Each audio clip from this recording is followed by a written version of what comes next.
I just had a pretty interesting conversation with one of my friends, really good friends. We had coffee and cigarettes together. We're just talking.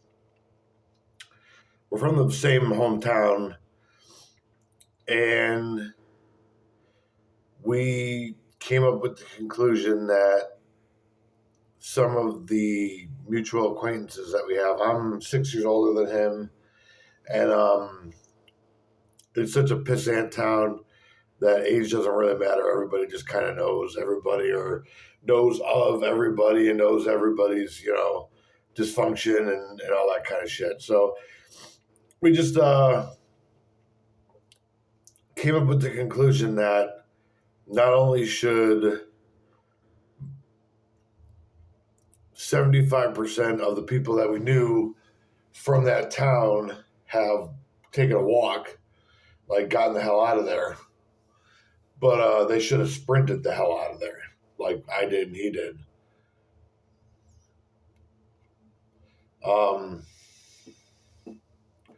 I didn't have much of a choice. I was taken out of that town when I was 15 and put into the system. And by 21, I'd taken off again. I'd taken off to Vermont to be a glassblowing apprentice. And, things would fail and I'd have to come home and sleep on a couch for a couple months. And, that happens, you know,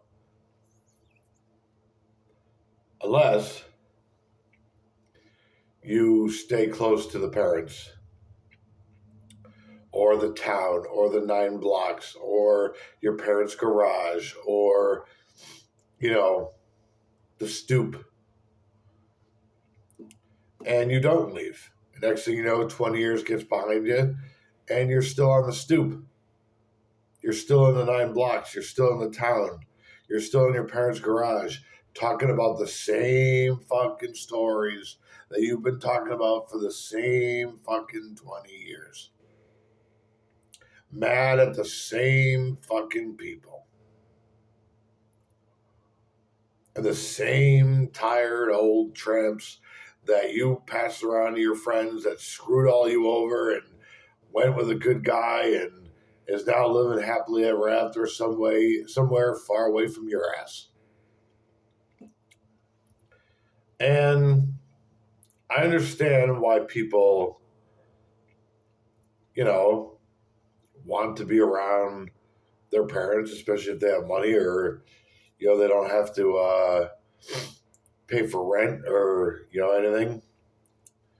Some people, their parents pay for, job training or college or, some sort of, they give them a business or they get them cars and down payments for houses, which are down the street from theirs or, they're called townies.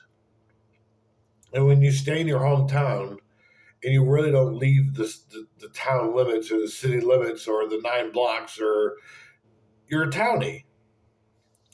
You're not living life like you're a fucking townie. And like, I don't know why that's something to strive for. A lot of them will say, well, that works for some people. Well, that makes some people happy. I've never seen anybody happy that has a life like that.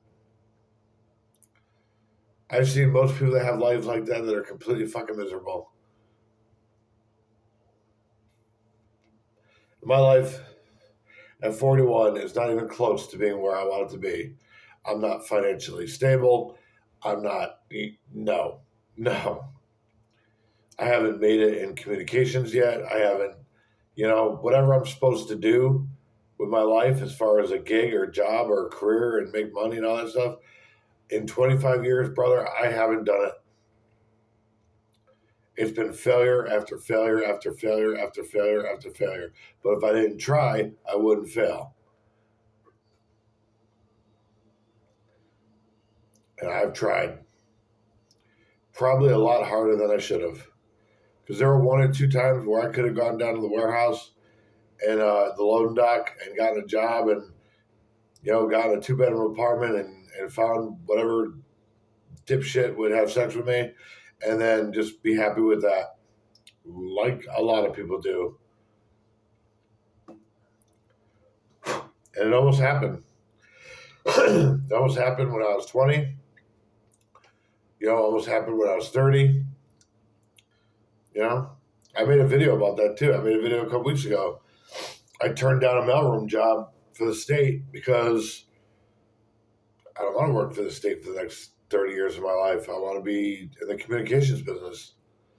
I'm not going to be a character actor, then I want to do something in communications. I'm good at it. I haven't been discovered. Maybe I'm not good at it, but it makes me happy. Never made a dime in it. Hopefully, if I can keep making these YouTube videos and put my name out there and put my work out there and all that stuff and pay for everything I got to pay for and invest my money, my time, my energy into doing this. Maybe somebody who knows what they're talking about will say, "Hey, JP Ward, this is what you got to do. I can give you this. Here you go." I want the right people to find me and tell me what this is. Not what I am, but what I can do for a job, how I can turn this into a job,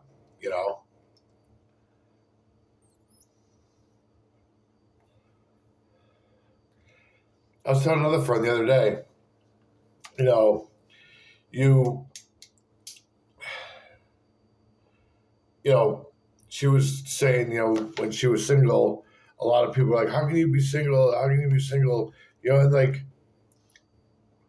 I have to be single.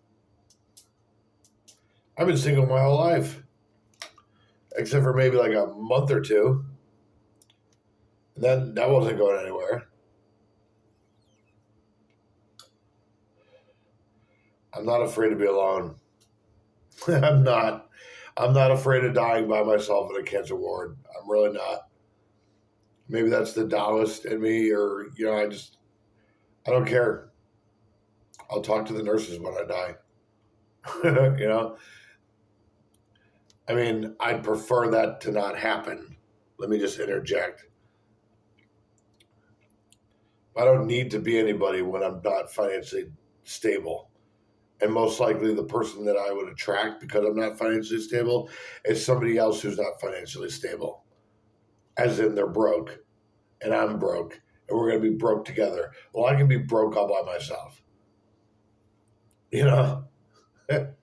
I can be broke in a crappy efficiency apartment and not clean my kitchen all by myself.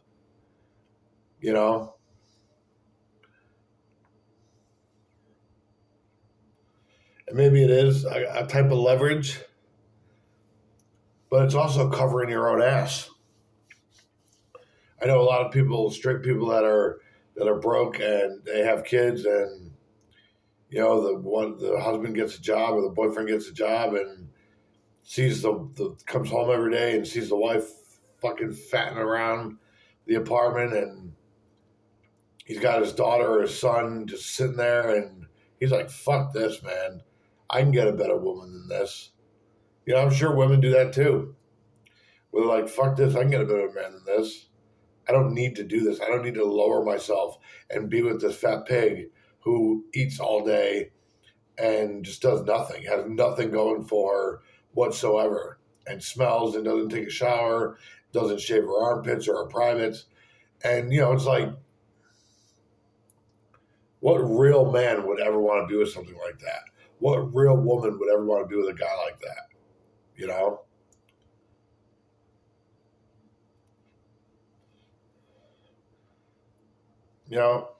I take care of myself. Obviously, I'm not I don't mean like as far as being a fucking fitness model, but like mentally and emotionally, and I'm good with my finances, what little finances I have. But it's like that's the point.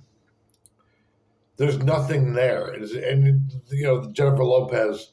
All you need is the my love don't cost a thing. If you think for 2 fucking seconds, now that JLo's in her late 40s, her love don't cost a thing, you're out of your goddamn mind. All you need is love, says the multi-millionaire American icon, who could have had any woman he wanted and get love every night of the week. Yeah. Okay.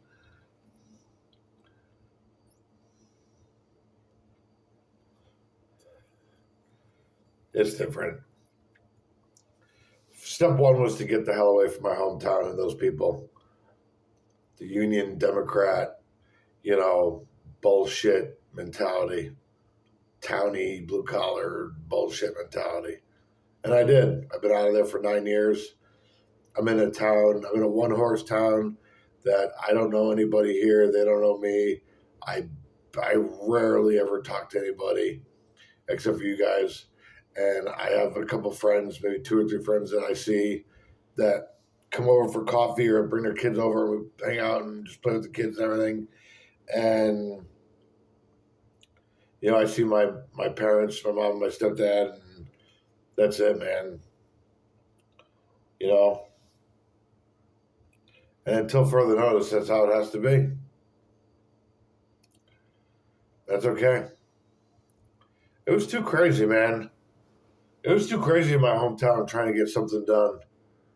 Just something like this, making videos and, putting a catalog on YouTube and, trying to do that. It was too crazy.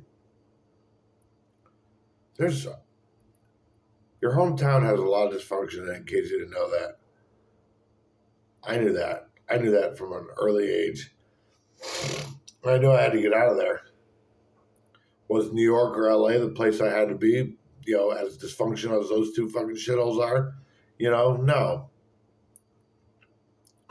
But if I can do something remotely outside of New York or LA and make a good living at it, like talk radio or something, or even this, if I can monetize this and get a bunch of subscribers on here and monetize it and have a following and all that, make a living off of that, I'll do this. I'll do this every day of the week. I'm putting that out there. Hell, I declare it. You want to be a YouTuber? And rant and rave? I got a bunch of subscribers that pay for my coffee and cigarette money, my pizza money, pay for my pizza and my autographs. Hey, man, let's do it. I'll leave it at that.